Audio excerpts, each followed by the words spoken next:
Buenas tardes. Buenas tardes. Buenas tardes.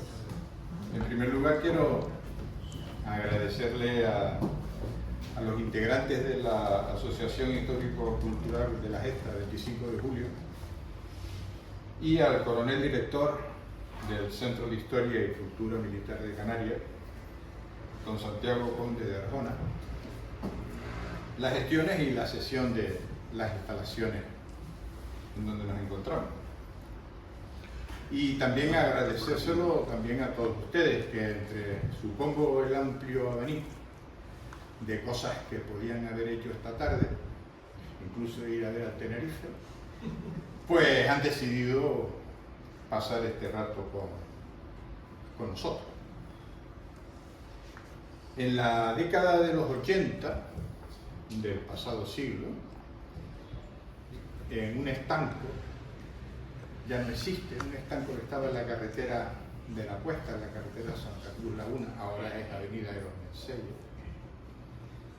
me guardaban, como digo, el ejemplar mensual de la revista CEPU Radio Amateur en español.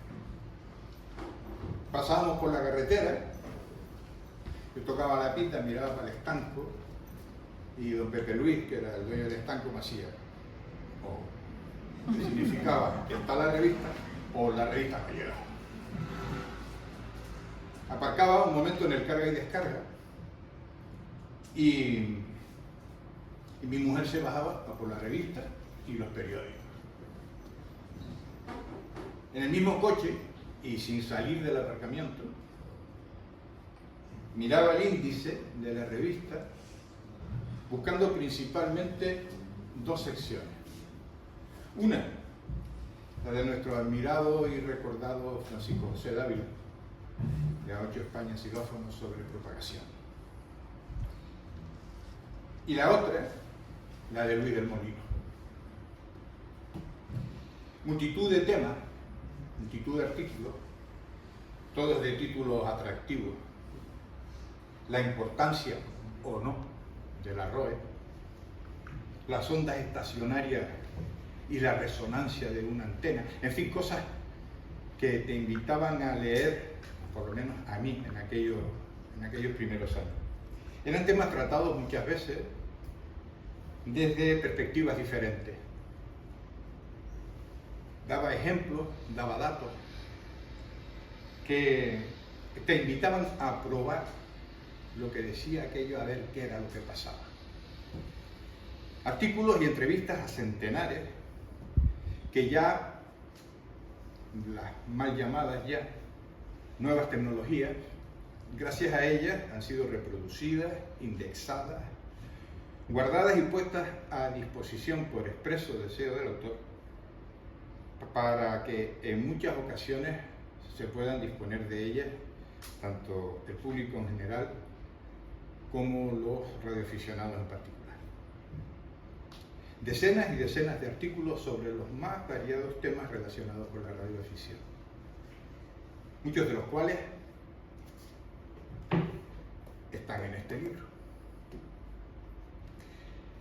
Es un libro donde encontramos explicados, comentados, conceptos como antenas resonantes y no resonantes, las tomas de tierra, la influencia de la altura en el ángulo de radiación de las antenas horizontales, la importancia de la conductividad de la tierra para el buen funcionamiento de las verticales y un largo etcétera. El ABC de las antenas, todo lo que deberías saber sobre antenas y no te han explicado hasta ahora.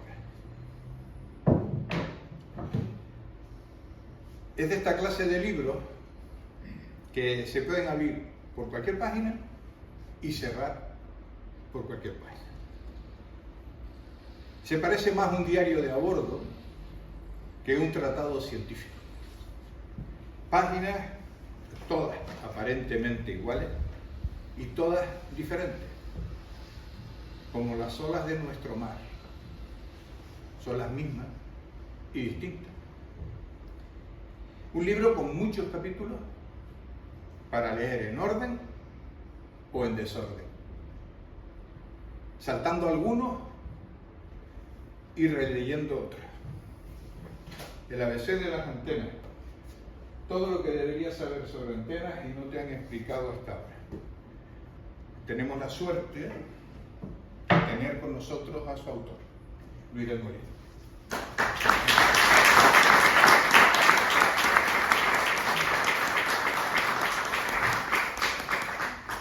Bueno, muchísimas gracias por tus amables palabras y gracias por esta invitación a estar aquí presente hoy en un día tan señalado, porque 75 años es un buen puñado de años, ¿no?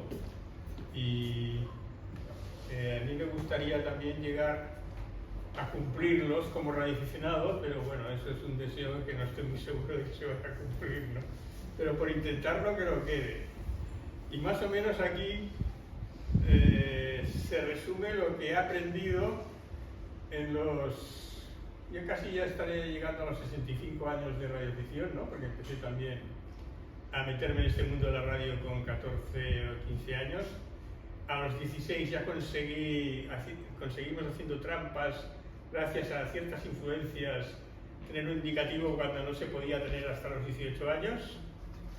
Y ya salir también, pasarme de listo y llamarme ya la atención en algún pueblo que transmitiría e interfería a la estación costera de Vilasar de Mar, nada menos. Y desde entonces siempre me ha intrigado el tema de las antenas. Desde luego yo quedé enamorado de la radioafición el día en que, no sé por qué me gustaba, tenía un tío que le gustaba hacer juegos de magia y yo decía, caramba, pero un día me enseñó que había montado una radio en equipo de un curso de Radio Maimú. Y cuando vi aquella caja cerrada, con unas válvulas que además no eran de cristal, eran metálicas, las que había en el curso que había hecho concretamente, luego se modernizó con otras válvulas más modernas, quedé impresionado y dije, esta es la magia más potente que he visto nunca. Invisible, llega la voz a donde tú quieras y como quieras. Pues esto lo tengo que conocer y quedé absolutamente enamorado de la radio y de las ondas electromagnéticas. Y bueno, no debe ser muy listo porque he tardado 60 años en aprender los secretos de estas ondas de radio. Y por eso os lo explicaba, ¿no? Es una gran satisfacción explicarlo. Y bueno, dice la gente que más o menos lo consigo, que se entienda. Y eso es lo que más me anima a seguir. Yo lo que os quería explicar aquí un poco, pues entonces lo que he aprendido, ¿no? Y hacer un resumen de lo que es el ABC de las antenas y lo que contiene. Desde el primer capítulo hasta el último, ¿no? Hablemos de cómo son las antenas, qué hacen las antenas, qué problemas tienen, pues eso es lo que explica el libro. Desde los conceptos básicos de la radiofrecuencia, empezando por la repulsión de los electrones, ¿no? Que es la principal culpable de que las cargas eléctricas que son de signo signo se repelan, las de signo contrario se atraigan, y eso da lugar al fenómeno que llamamos corriente eléctrica, cuando conseguimos acumularlas en un sitio y a gran presión y se presionan y aumentamos la presión que llamamos tensión eléctrica para que salgan disparados cuando encuentran un circuito por donde salir, ¿no? Y crean su campo magnético, y cuando se descubrió que era más fácil crear la corriente alterna, ¿no? Y transportarla a grandes distancias, se impuso como la forma de transmitir la electricidad con menos pérdidas a todas partes. Y la radiofrecuencia, pues, está explicada aquí cómo funciona en una antena de radio. Pues. Pero primero hay que explicar cómo se mueven los electrones. Y todo el mundo tiene la idea de que los electrones se mueven los cables a la velocidad de la luz, y eso no es del todo cierto. Se intentan mover a la velocidad de la luz y se empujan unos a otros precisamente a esa velocidad. Y lo que se transmite es el empuje. Yo lo llamo la tacada porque se parece mucho a cuando le das un golpe a una serie de bolas en billar, pues sí que están todas juntas. El golpe que recibe la primera se transmite a lo largo de todas las bolas y sale disparada la última, ¿no? Pues el concepto de tacada repulsiva, que se propaga de una punta a otra de la antena, cuando se las metemos con un transmisor que tiene las letras TX aquí, y envía todos los electrones a la punta de una antena. Y esa punta de antena se encuentran los electrones que se comprimen a gran presión porque no encuentran salida y no tiene más remedio que al subir tanto la presión llega un momento en que el generador ya no empuja y entonces tiene más fuerza la tensión que hay en la punta y vuelve rebotada la onda hacia la otra punta de la antena. Y si ese recorrido es de 2/4 de longitud de onda, que suman media longitud de onda, cuando llegan al centro, como ha cambiado la fase de la corriente alterna, pues se encuentra con que también los empujan hacia el otro lado y sigue el empujón. Y si este empujón es sincrónico, igual que el columpio, cuando le damos los impulsos en el momento en que pasa y se los damos debidamente, pues se alcanza una amplitud máxima y una corriente máxima en una antena, que es lo que le da precisamente su gran capacidad de captar energía de las ondas de radio y o convertirse en ondas electromagnéticas en el caso del transmisor, y todo gracias a sus dimensiones, a unas dimensiones exactas, que son media longitud de onda de punta a punta de la antena. O sea que el rebote es de punta a punta, y esto es lo que explica el libro. No tiene más misterio que una antena, todas se basan en las medias longitudes de onda y sus múltiplos, normalmente pares, impares y de todo tipo. Y es larga. Entonces, si llega tarde, pues la forma de la corriente que se mueve en el centro de la antena es más larga y parece como si hubiese una bobina intercalada en la antena, algo que no ayuda a la resonancia de la antena, no aumenta tanto la corriente y por tanto decimos que esa antena tiene reactancia inductiva. Como esos son unos conceptos bastante complicados, en el libro hay un apéndice, que luego comentaremos al final, que explica exactamente qué es una reactancia y cómo es ese movimiento retardado en un condensador y en una inductancia, para que se vea exactamente por qué se produce el fenómeno de que hay más corriente cuando todavía no hay, la tensión ya empieza a disminuir y al revés, ¿no? Porque esos fenómenos se dan cuando una antena no tiene las dimensiones exactas, empezando por explicar lo que hace un condensador y una bobina cuando se intercalan en un circuito de corriente alterna.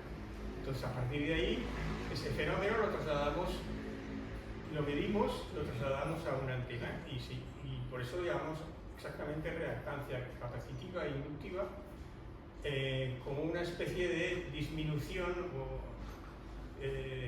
freno a la corriente máxima que intentaría pasar si fuese la antena exactamente de media longitud. Y bueno, claro, media longitud de onda son muchos metros. Y todo el mundo se le ocurría, bueno, ¿y no podemos hacerla más corta? Bueno, pues sí, había una solución, que es hacerla de 1/4, pero con ciertos trucos. Entonces, para explicar cómo funciona ese truco de poder encoger la antena y usar solo 1/4 de onda, empezamos explicando con el capítulo 3 cómo es con dos radiales iguales y opuestos de 1/4 de longitud de onda, el rebote que se produce desde la letra A hacia la C en la figura se divide en dos mitades, una que va hacia el extremo B y otra que va hacia el extremo D. Dos mitades exactamente iguales y opuestas. Entonces se produce también el rebote en el extremo y también vuelven hacia el centro y vuelven a subir rebotadas hacia la punta. Pero en ese movimiento esas corrientes producen campos magnéticos que son de sentido opuesto y por tanto en el espacio se anulan. Al anularse, pues aunque haya campo eléctrico, porque a ver, lo haylo, como no hay campo magnético generado por estos dos radiales, pues los radiales no radian. No radian en un punto lejano. Como no radian, el único radiante que vale es el vertical. Y por tanto, esa es la explicación del funcionamiento de una antena vertical con radiales horizontales iguales y opuestos.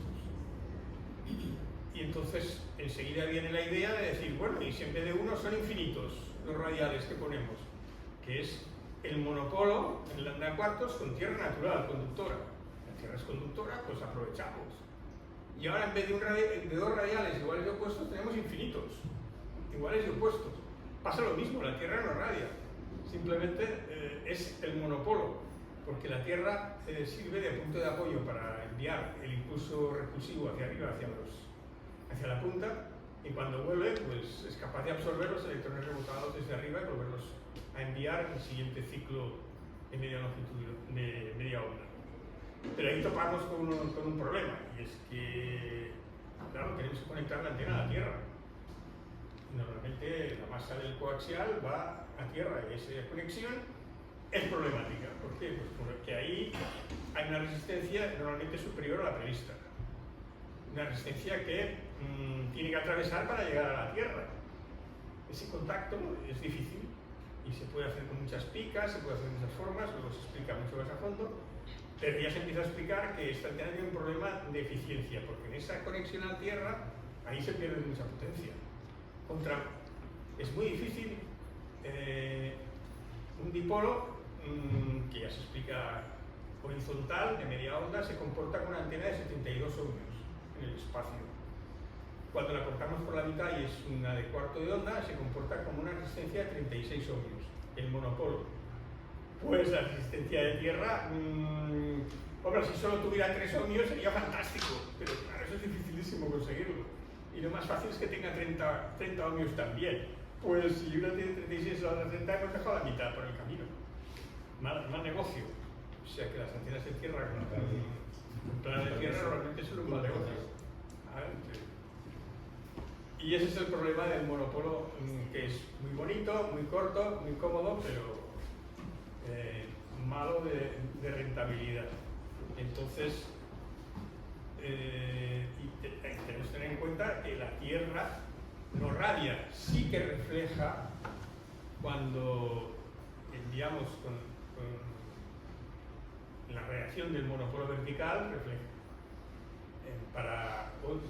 en el suelo y se suma con la onda radiada directamente por el radiante, pero a veces se suman, a veces se restan, depende de la diferencia de caminos, ¿no?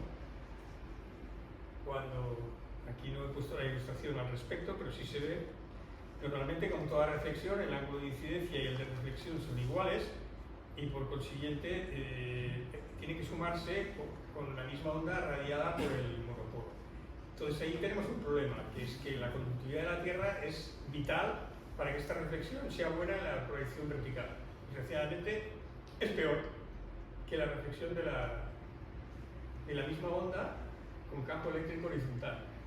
Las antenas horizontales, enseguida con el suelo, con la reflexión en el suelo ganan muchísimo, pero una barbaridad, porque se dobla el campo eléctrico del campo magnético y ganan hasta 6 decibelios, mientras que las verticales o el conductor de la Tierra es bueno o el negocio es malo. Y entonces esto se explica más a fondo en otro capítulo posterior. Pero bueno, sigue el libro explicando que necesitamos dos cables, ¿no?, para alimentar una antena, y las líneas de transmisión con corriente alterna y con alta frecuencia se descubrió que tenían una propiedad especial, que si acaban en una resistencia exactamente igual a su impedancia característica, eran perfectas para la corriente alterna y la radiofrecuencia, porque desaparecía toda la energía y no éramos capaces de medir la longitud de la línea. Se comportaba como una línea infinita. Toda la energía que le metíamos, si se cumplía esa igualdad de que poníamos al final una resistencia de una impedancia en ohmios igual a la impedancia característica de una propiedad del cable, de esta pareja de hilos, desaparecía totalmente y se comportaba una línea infinitamente larga. Y toda la energía que metíamos prácticamente llegaba al transmisor y por el camino se perdía muy poco.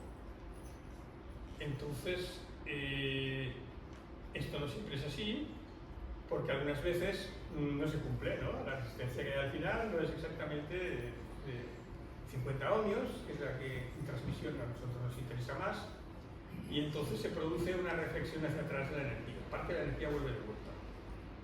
Y aparece una energía que no le gusta a la línea, que se suma de ida y vuelta, que se llama ondas estacionarias, con máximos y mínimos, y que algunos transmisores enseguida la detectan y dicen: uy, yo no puedo transmitir y operar así, porque eso podría perjudicar.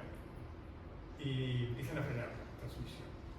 ¿Cómo lo podemos arreglar eso? Bueno, pues aquí ya se explica que esto se arregla con un acoplador que ponemos y engañamos a la antena y lo que viene reflejado se lo devolvemos de nuevo hacia la antena, con lo cual uno llega al transmisor, el transmisor no se entera de que hay energía reflejada por la antena. Y podemos seguir trabajando con esas antenas con la seguridad de que casi todo lo que transmitimos saldrá por la antena porque se lo hemos devuelto en el siguiente ciclo y por tanto se suma con el siguiente, la energía reflejada se vuelve a sumar y por tanto acaba saliendo irradiada excepto una pequeña cantidad que se pierde por el cable de salida. Y bueno, las primeras líneas paralelas se hicieron con separadores y aire, ¿no? Y cada metro ponían un separador, eso era muy incómodo porque era muy complicado de instalar, la movía el viento, había que asegurarse de que no se retorcieran, ¿no? Porque si se retorcía, se cruzaba. Eso era complicadísimo. Enseguida inventaron las cintas separadas por material aislante. Pero seguían teniendo problemas. Los problemas es que la lluvia, el viento, la nieve, pues alteraban la imperancia característica, la volvían loca. Y entonces los transmisores comerciales, los relacionados, nosotros ya nos defendemos, ¿no?, de todo esto, pero para los transmisores comerciales es un fracaso, ¿no? Y el gran invento fue el invento del cable coaxial, que tiene enormes ventajas mecánicas. Son dos conductores exactamente, el de ida y el de vuelta. O sea, el otro conductor es imprescindible, pero al quedar aislados y separados entre sí y metidos uno haciendo de tubo del otro, se conseguiría que no se afectaran por nada, ni por la lluvia, ni por el viento, ni por los dobleces, ni, bueno, dentro de un cierto orden, claro, tampoco hay que pasarse. Y eso era una maravilla mecánicamente para las instalaciones. Bueno, fue la gran solución el cable coaxial. Eso me parece que poco antes de la Segunda Guerra Mundial ya se empezó a fabricar. Pero tiene un problema curioso, claro, que es asimétrico. A veces hace el burro y se comporta como si tuviera 3 hilos en vez de 2. Y eso es lo que explica el libro, de que cuando la malla del coaxial está conectada directamente a una rama de una antena, pues esa antena, la malla del coaxial, el vivo no, porque no se entera, está blindado por la otra. El vivo está conectado a una rama, pero como está dentro de otro tubo, eléctricamente, su campo eléctrico ya no llega al espacio. Pero el coaxial sí, y por tanto se puede poner a radiar exactamente como si fuera una antena. Y eso hace, si está conectado directamente a un lado de la antena. ¿Y a qué frecuencia resuena? Pues mira, sumemos la rama de la antena más la longitud del coaxial más los cables que alimentan el transmisor, pues eso puede ser una antena de una longitud de onda, pues no sé, si la antena es de 10 metros, pues puede ser que el coaxial resuene en 40, junto con la antena. Y entonces se monta un cirio en el transmisor que pica, el manipulador quema, la voz distorsiona, todo el amplificador tiene tensión alta de radiofrecuencia porque es el extremo de una antena. Y es el exterior del coaxial. Pues eso fue el problema que produjo el coaxial, y ese problema hay que resolverlo cargándose esa corriente. Y por tanto, enseguida descubrieron que había que hacerlo con un balón. Pero el balón está no para arreglar la asimetría de la antena, está para arreglar la asimetría del cable coaxial, para que el cable coaxial no radie, precisamente. Porque si conseguimos cortar esa resonancia externa, conseguimos que las dos corrientes, la del coaxial y la de la malla, por el interior del cable coaxial, sean exactamente iguales y opuestas. ¿Y qué pasa entonces? Pues que los campos magnéticos que generan en el exterior son nulos, porque son de polaridad opuesta, y son circulares y se anulan entre sí. Y puede haber todo el campo eléctrico que quieras, pero como el coaxial no genera campo magnético, no funciona como antena. Y eso se resuelve con los balons. Y los balons, bueno, pues hay de dos tipos, y el libro explica que existen los balons de corriente, que son los balons que su única misión es intentar frenar la corriente por el exterior del coaxial, como sea, pues con ferritas, con toroides, con arrollamientos. Bueno, pues esos son los sistemas que se utilizan y son los más eficaces, de banda ancha, para todas las frecuencias. También hay otro tipo de balus que no están pensados para simetrizar. Pensad en esto. Están más bien pensados para convertir impedancias, que son los que tienen transformador, que se llaman balus de tensión. Y, por ejemplo, aquí tenéis el de 1 a 1, el de 4 a 1 y el de 9 a 1. Pero muy simetrizadores no son. O sea que muchas veces, si utilizamos un balón de tensión convertidor de impedancias, tenemos que pensar que podemos tener problemas de radiofrecuencia porque no simetrizan bien, sino que tenemos que añadir un balón de corriente para estar seguros de que sea un choque que frene las corrientes en el exterior de la malla, para estar seguros de que eso no va a pasar y que nos cargaremos cualquier intento de que el coaxial se quiera convertir en antena por su cuenta. También el libro explica que existen balones de coaxial muy buenos simetrizadores que se pueden hacer con cables coaxiales, pero claro, tienen inconveniente. Para 40 metros, un balón de estos pues es un monstruo. Entonces solo se usan en VHF y frecuencias superiores, pero como son antenas monobanda normalmente, no son antenas de banda ancha, bueno, multibanda, pues salen más baratos si queremos simetrizar, aunque tampoco hay tanto problema en las antenas de VHF y UHF con las corrientes reflejadas.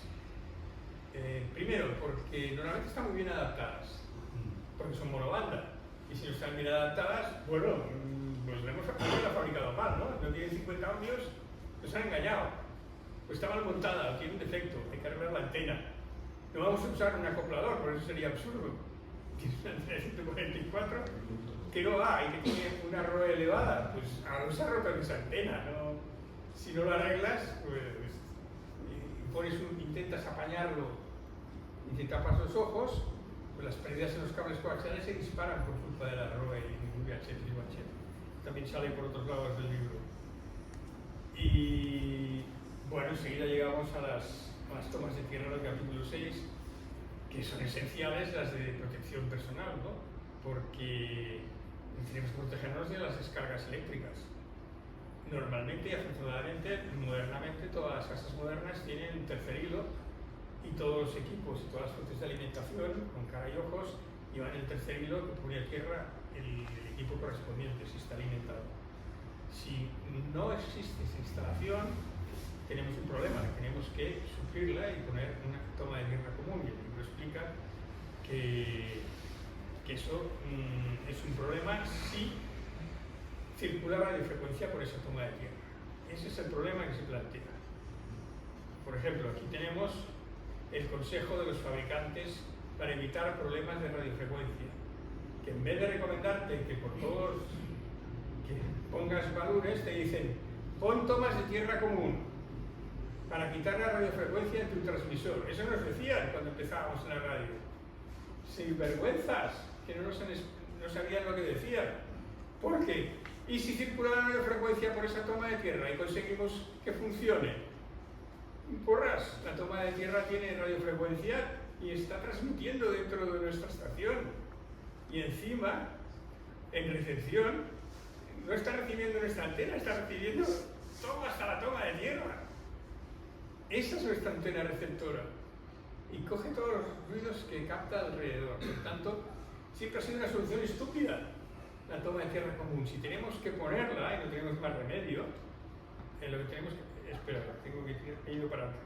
Me he disparado con el dedo. Lo que tenemos que hacer es poner una toma de tierra y asegurarnos con ferritas que esa toma de tierra no circula radiofrecuencia, por nada del mundo. Porque la radiofrecuencia donde tiene que ir es a la antena, no por las tomas de tierra. Eso es lo que explica el libro. Y habla un poco de la defensa contra los rayos. Y hay que tener en cuenta que es peligroso. Todas las recomendaciones oficiales son bastante peligrosas. No sé si, me parece que el libro lo explica, no sé si lo he hecho en algún artículo posterior, pero de todas formas lo explico aquí. Esta es una instalación típica de poner una toma de tierra en tu antena, en tu mástil. Que no te pase nada de que caiga un rayo aquí. Si cae un rayo aquí, lo has fastidiado. ¿Por qué? Pues porque cae 100.000 amperios en la toma de tierra del rayo, que es independiente de la de la casa, y tienes una toma de rayos independiente en la casa, eso crea una resistencia buenísima del pararrayos de 10 ohmios, que ha creado 100.000 amperios, 1 millón de voltios que van a tu estación, a la otra toma de tierra. Bueno, si se pillan todo lo que encuentran por el camino, eso os lo aseguro. Si se hace esto es muy peligroso, hay que poner tierras de tierra unidas por mallas muy gordas, si se hace, para que estas tomas de tierra múltiples tengan muy baja resistencia, lo más bajo, y poner todas las dificultades, arrollamientos y choques en los coaxiales de las antenas para que no se le ocurra al rayo pasar hacia nuestra estación, sino que vaya a parar a las tomas de tierra respectivas. Es una situación bastante... ¿Qué recomienda el libro? Bueno, pues que los rayos, esto es importante, las puntas, nunca sea... No sé por qué, es un tema que no sale en los libros de radio. Las puntas, yo he hecho un simple ejercicio de comparar una bola redonda de 10 centímetros de diámetro y la punta de un alfiler de 1/10 de milímetro. El campo eléctrico, cuando hay una nube cargada de electricidad encima, sale 1 millón de veces superior si la nube tiene 1 millón de voltios. El campo eléctrico por 100 metros, bueno, pues serán 1 millón dividido por 100, ¿no? 10.000 voltios por metro. Por metro, eso no es suficiente para una descarga eléctrica porque se necesita más de 3.000 voltios por milímetro. O sea, para que haya una descarga tiene que haber 30.000 por metro. Pero en la punta, atraída por la nube, se están desprendiendo unas corrientes electrónicas brutales en esta punta del alfiler. Si hemos dejado hilos sueltos en la punta del extremo de un dipolo, ahí hay un generador de corrientes ante la presunción de nube cargada brutal. Eso es peligrosísimo porque una corriente ascendente electrónica puede interceptar un rayo. Una cosa que no está en el libro porque entonces no lo había leído, pero que me sorprendió mucho, y que ya que estáis aquí y me escucháis tan atentamente, yo aprovecho para explicarlo. Es la teoría de la caída de los rayos, es lo que he enterado en la vida. Resulta que te dicen que es imposible que caiga un rayo con los millones de voltios que se producen entre una nube cargada y el suelo, porque no hay bastante campo eléctrico por milímetro. Entonces, ¿por qué se produce? Y nunca me había enterado de esa historia. Resulta que es que un rayo cósmico ha impactado con alguna partícula y en ese momento, suerte que hay pocos que atraviesen nuestra atmósfera, solo pueden ser los que no llevan carga de electricidad, porque el campo magnético de la Tierra los desvía hacia los polos. Pero algunos, los muones y todo esto atraviesan, impactan una partícula y se produce una ionización en cadena, una ionización en zigzag, que explica por qué los rayos van en zigzag y en dirección descendente, porque han recibido el impulso y eso de repente crea un camino que facilita la descarga. Si ese camino, por cualquier casualidad, tropieza con una corriente ascendente que llega muy arriba, pues rayo tenemos. Entonces, esa historia me impactó porque el rayo no cae siempre en los pararrayos. Hay sitios que han caído rayos a 5 metros de un pararrayos y dices, bueno, ¿y por qué? ¿Qué ha pasado? Pues no ha interceptado la corriente ascendente del pararrayos. Resulta que no han coincidido. Y el zigzag ese ha ido para otro sitio que no tocaba. O sea, que eso de que los pararrayos protegen, más vale que nos protejamos nosotros redondeando las puntas, como sea, y especialmente de todos los elementos.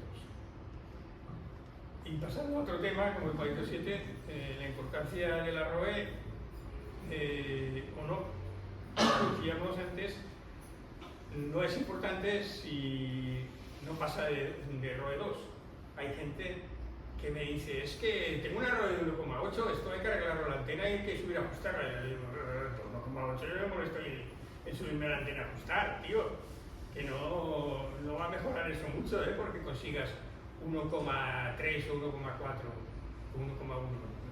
No vale la pena, es que el transmisor protesta. No, pues entonces, oye, la diferencia en el cable coaxial va a ser de 1/10 de decibelio.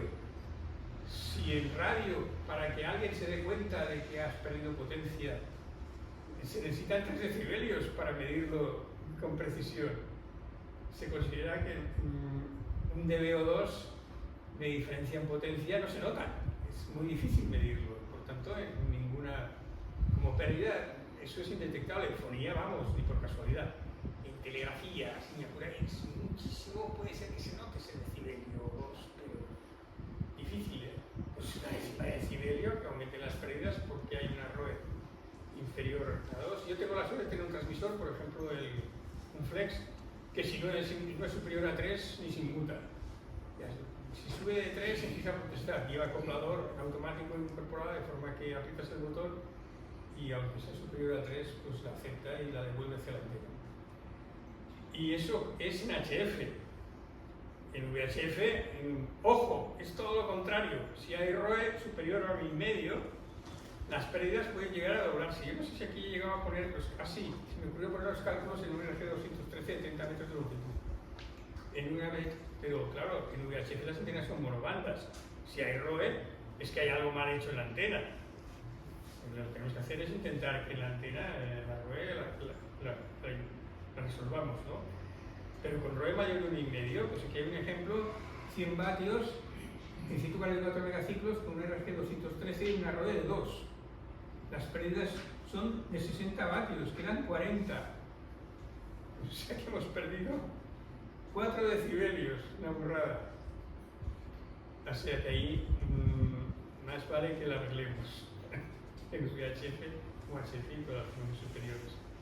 Y en el capítulo 8 hablamos de los diagramas de radiación de las antenas horizontales y eso se explica que se compara con una antena isotrópica, que es un punto, una antena ficticia que no existe, el centro de una esfera, un puntito, una antena que fuera un punto, como físicamente eso no existe, pues es teórica.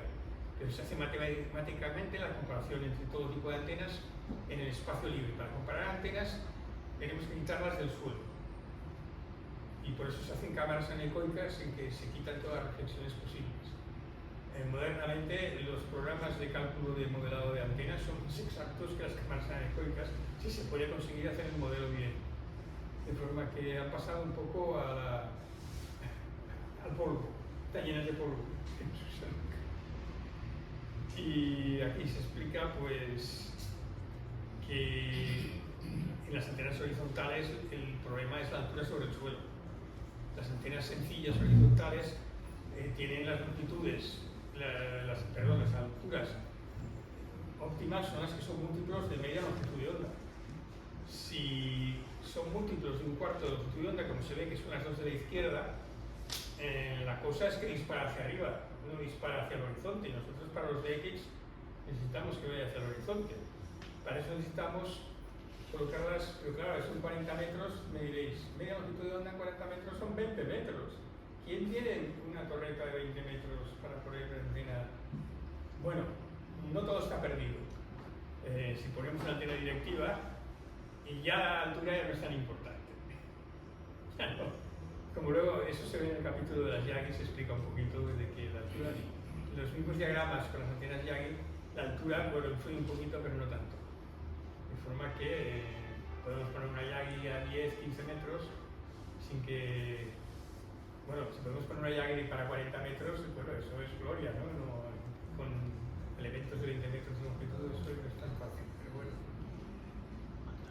Y en cambio, cuando pasamos a las antenas verticales, bueno, pues hay la tradición de las antenas con radiales enterrados, y explico que hay un americano que lo probó todo exhaustivamente y se pasaron un año haciendo pruebas con radiales enterrados y que hay un artículo en el COSITE que si alguien no lo ha leído y tiene interés en leerlo, no tiene más que pedirlo, yo lo envío por internet.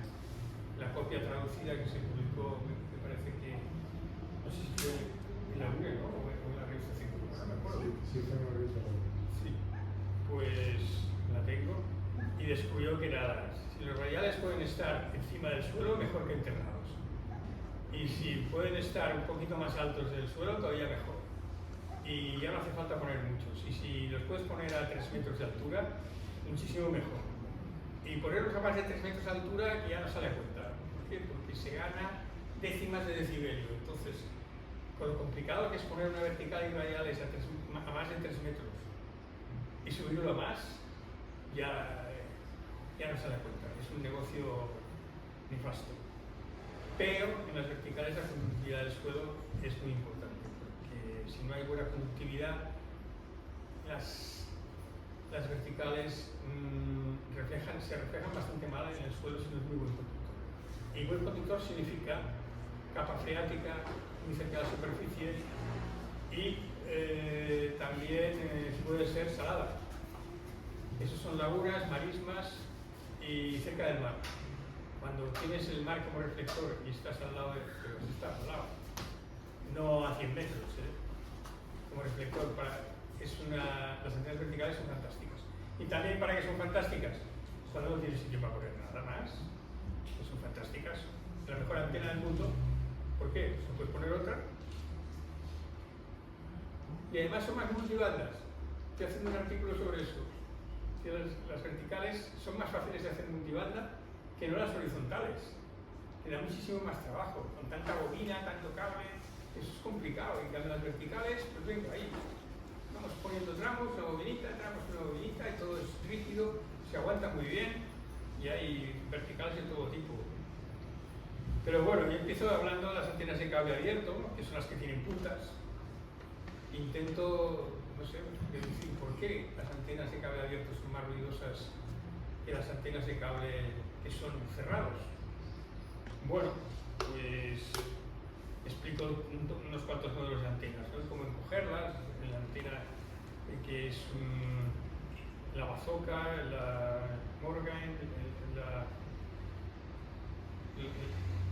también es un trombón de balas y se monta de otra forma, las Windom, las Enfet, en fin.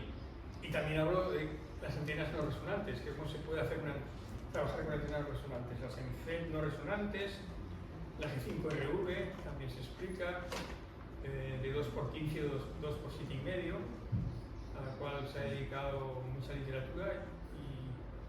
Y me parece que publiqué hace poco un artículo sobre las G5RV, ¿no? Que no era que yo había variado en todos los modelos de las longitudes y no venía de medio metro para nada, de 1 metro, todo eso funcionaba exactamente casi igual. Y no había ninguna medida que convenciera que fuera mejor que las otras.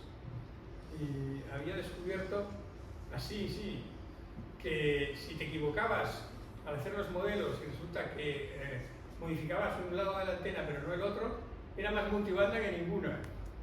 Y en la G5RV nadie lo había dicho esto. Antes de que resulta que si no son exactamente iguales los dos brazos, son más fáciles de acoplar en todas las bandas. Pues no sé, en los modelos aparece esto, haciendo modelos de antenas sinesio. Que si te equivocas en una de la longitud de una G5RV, resulta que... Pero esto no sale en el libro, desgraciadamente, porque lo he descubierto después.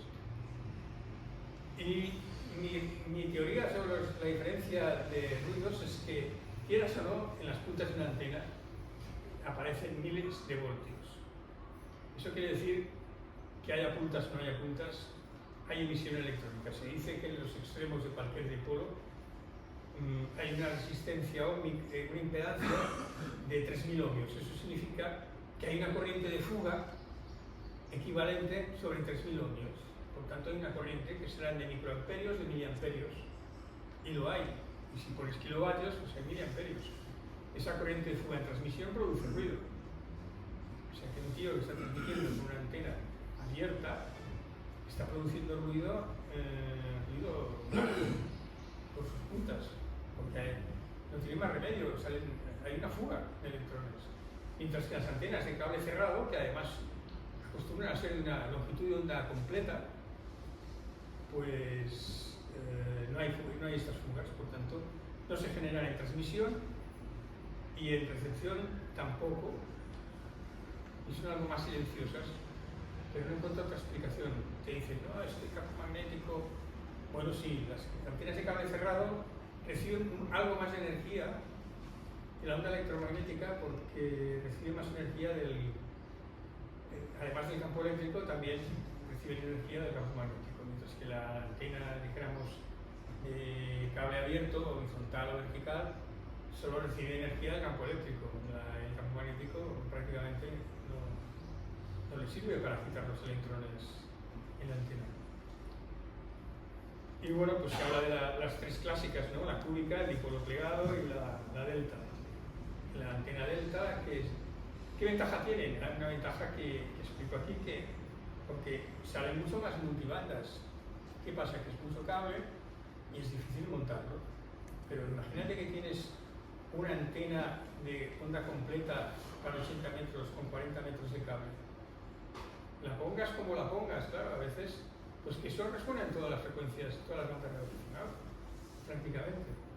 Menos en los 60 metros, que no es múltiplo, de 3,5, en todas las demás, puedes utilizarla con ligeros retoques del acoplador. Pero bueno, es difícil, lo comprendo. Pero claro, si la pones de 20 metros, que es no de 40 metros, que es una onda completa para 20 metros, pues tienes armónicos de 20 metros, 14 y 28. Si la pones de 40 metros de largo, que es una onda completa para 40 metros, sí, lo había dicho mal, para 80 metros necesitas 80 metros de cable. No es lo mismo, sí. Pues con 40 metros de cable tienes una antena multibanda que tiene muchísimas, bueno, 40, 7, 14, 21 y 28. Y las demás bandas también se puede acoplar con un poquito de esfuerzo del acoplador, si es bueno. Y llegamos ya a la agrupación de antenas y la directividad. Y aquí explico algo que los libros de radio no explican. Y es que las antenas directivas, donde hay una antena directiva que se quede en HF, se quiten todas las demás. ¿Por qué? Porque la antena directiva tiene una doble ganancia. No solo tiene la ganancia de la señal a la que está apuntando, sino que al mismo tiempo, si está bien diseñada, disminuye el ruido captado de todas las direcciones. Por tanto, mejora la relación señal-ruido. ¿Cuántas veces? Pues no se sabe muy bien, porque depende de cómo viene el ruido distribuido. Entonces, eso depende. Si el ruido viene del mismo sitio de donde viene la señal, evidentemente no consigues ninguna mejora. Te has de conformar con la amplificación que te da la directividad de la antena, su ganancia, que también depende de la eficiencia, pero la eficiencia nosotros en HF y en casi todas las bandas, todas las antenas que manejamos, es muy alta. Prácticamente la directividad y la ganancia son equivalentes, porque la diferencia es todas son del 95% para arriba, casi. No todas, porque las de Aro, por ejemplo, no son eficientes. Hay muchas antenas que tienen algún problema de eficiencia, pero no muchas. En general no necesitamos hablar demasiado de ellas.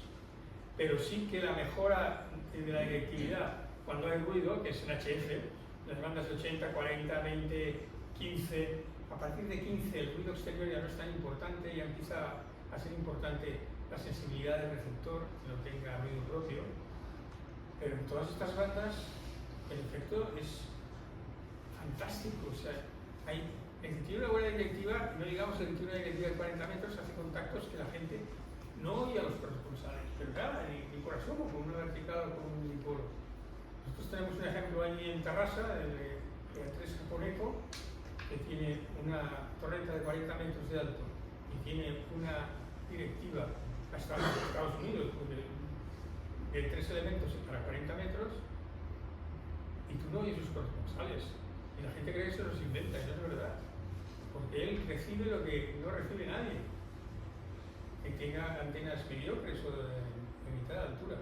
¿Por qué? Pues porque él consigue una reducción de ruido en 40 metros brutal, y entonces no solo tiene la ganancia de la antena, sino en transmisión y recepción, sino que tiene la disminución de ruido. Y eso en VHF y UHF no pasa, o más bien no pasaba. ¿Por qué? Pues, por ejemplo, en Barcelona ahora, el ruido en VHF se calcula que está como de 15 a 16 dB por encima del ruido en el campo. Sobre todo porque tenemos el Tibidabo lleno de antenas de radio de todo tipo que crean un ruido de fase. Cuando miramos hacia el sur, tenemos Montjuic, que también hay antenas de radio, y también tiene transmisores FM, tiene de todo. El ruido es brutal, y entonces cuando el ruido exterior es brutal, el tener antenas directivas es la única solución para desvivir el ruido. Pero bueno, hasta cierto punto. Por ejemplo, tengo un buen amigo que abandona, que era Enrique Fraile, que era TZ, entusiasta casi del Meteor Scatter, que lo ha dejado por inútil porque dice que todo el mundo le oye y él no oye a nadie. Porque apunte donde apunte a toda Europa, que hace Meteor Scatter, se encuentra con el Tibidabo y un ruido que no le deja. Entonces dice, pero ¿cómo no oyes?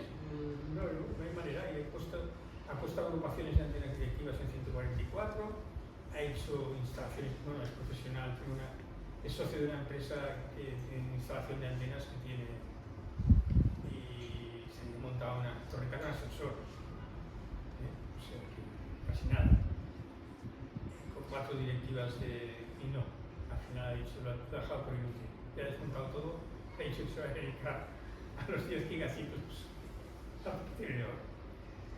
Pues eso en un VHF no pasaba, pero ahora pasa.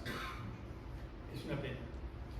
Luego también habla de las agrupaciones de antenas, a qué distancia hay que poner las dos.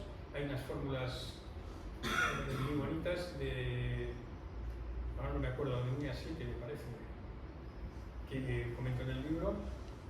Y luego pues los sistemas para conectarlas cuando se agrupan muchas más. Pero bueno, tampoco insiste demasiado en este tema. Pero sí me gustaba explicar el efecto de los reflectores de una Yagi y el diagrama de tiempos y de ángulos que se forma para que la señal que sale del dipolo excitado y va hacia el reflector gire lo suficiente, haciéndolo algo más largo para que tenga reactancia inductiva y retarde un poco la corriente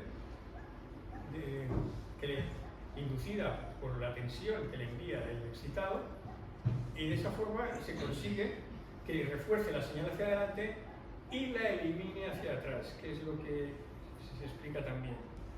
Mientras que si se pone delante un elemento que es un poquito más corto, con reactancia capacitiva, que es el director, pues se puede conseguir un diagrama de fases de forma que la corriente que luego crea una fuerza contra la electromotriz en el director que se suma bastante bien a la que ha llegado procedente del excitado. Con lo cual se consigue que ir añadiendo directores, todos iguales, de la misma ligera medida más corta para que tenga la misma reacción inductiva, se puede ir aumentando la ganancia de una antena Yagi, que es lo que descubrieron los japoneses Uda Yagi. Siempre han dicho los japoneses que la antena se tenía que llamar Uda en vez de Yagi, pero que el inventor era Uda, pero como puso el otro nombre delante, se convirtió en antenas Yagi para toda la vida. En cambio, poner más reflectores detrás no sirve de nada. ¿Por qué? Porque el siguiente reflector resulta que, como ya el primero ha reducido el campo eléctrico general hacia atrás, pues el segundo ya no tiene campo. Tiene un campo tan débil que ya no anula nada. Entonces no sirve de nada poner más reflectores detrás.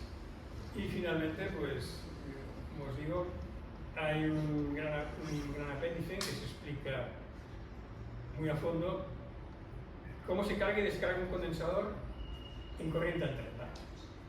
Y por qué las dos figuras que se ven parecen iguales, pero no son iguales, porque el movimiento de la intensidad en un condensador es el movimiento que hace la tensión en la bobina, y la curva que hace la tensión en el condensador resulta que es la curva que hace la intensidad en la bobina. Tienen cualidades opuestas, y el condensador adelanta la corriente porque está desplazada a la izquierda, y la bobina retrasa la corriente porque está desplazada hacia la derecha. Como eso es el mismo efecto que produce una antena más larga o una antena más corta, pues hay que entender bien qué es la reactancia para comprender cómo funciona la antena. Y por eso hay este apéndice que yo considero que todo el mundo debería leerse para estar seguro de que entiende que es la reactancia inductiva y capacitiva. Y eso es todo lo que explica la antena, el libro, quiero decir, el ABC de las antenas. Más o menos que me ha costado 60 años aprender en antenas. Sigo aprendiendo, Eso es imposible, no se puede saber. No hay nadie en el mundo que sepa nada. Ni la décima parte de lo que habría que saber de antenas, ¿no? Pero de todas maneras, nos venden la tienda a un precio.